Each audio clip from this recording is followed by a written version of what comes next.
The food isn't great. The accommodations, not homey. In fact, there's not much about being a Marine that's luxurious.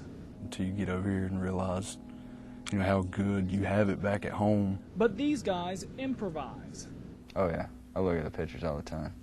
Lance Corporal Austin Smith got married last December. It's my wife, Melissa. He looks forward to mail when it comes and phone calls that he gets more often. It means a lot to her, so it means a lot to me, so. Being in Afghanistan, Sergeant Dan Clift will miss his daughter's first birthday.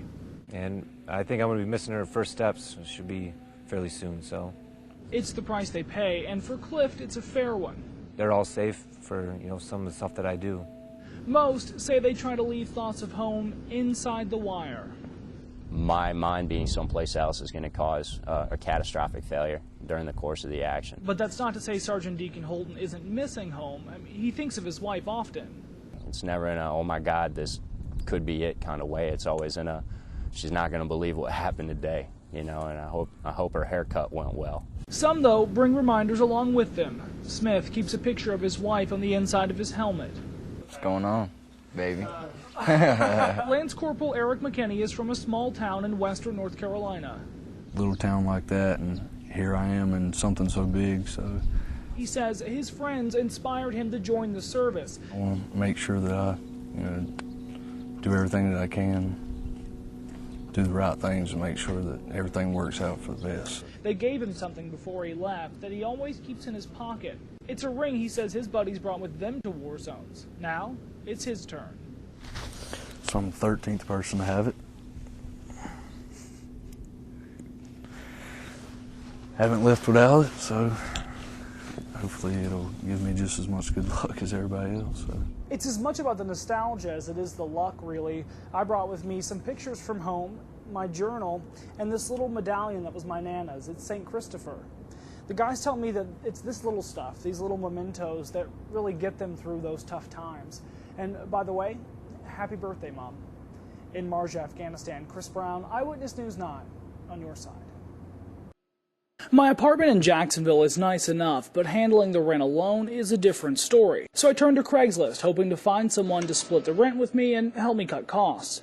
I posted an ad looking for serious inquiries only, please. 2 days later, I get an email from Katrina Bells. She says she saw my ad and is looking to move to the U.S. from London. She leaves a phone number and says her roommate, Jem, will be home if she isn't.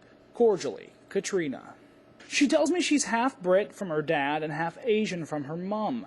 She's a coffee drinker, doesn't smoke or drink, and loves pets, which is good because I have a dog. Katrina says she's telling me all this so we can get to know each other. She knows it's hard over email, though. She included references, her address, and even a picture of herself. Though it still seemed she wasn't going to be home, I could talk to her uncle instead. So I Googled Katrina's address, and that's when her story started to unravel. Recognize her? That's Katrina, only this time her name is Angela, and she's on a website that exposes Craigslist scammers. Searching more, I found dozens of emails from Sarah, Jessica, all with almost identical emails, the same description, the same address, the same scam. So here's how it works. The scammer sends you a counterfeit money order or check. Once you cash it, they realize they overpaid you and want you to send some of the money back. By the time the bank realizes the money order or check is counterfeit, they've already cashed the check and you're out of cash. So I follow up with Katrina, hoping to get to the bottom of this. I call the first phone number. Please leave your message after the tone. When done, hang up. I call the second. The number you dialed is no longer in service. It seems Katrina isn't home. A search of her IP address shows that Katrina's emails are originating in Nigeria, more than 3,000 miles from London. I stopped dealing with Katrina once she asked for my address, but one post shows just how ugly things get when people figure out the scam. This woman received the money order from these scammers, but then refused to send money until it cleared the bank.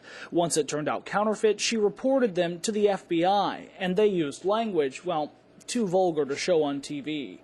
Craigslist attempts to warn people about scams, advising people to deal locally and be wary of money orders or cashier's checks. If you think you've been targeted for a scam, report it to the Federal Trade Commission. That's what I did. So I won't be living with this woman, whoever she is.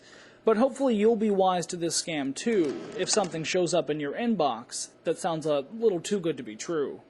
In Jacksonville, Chris Brown, Eyewitness News 9, on your side.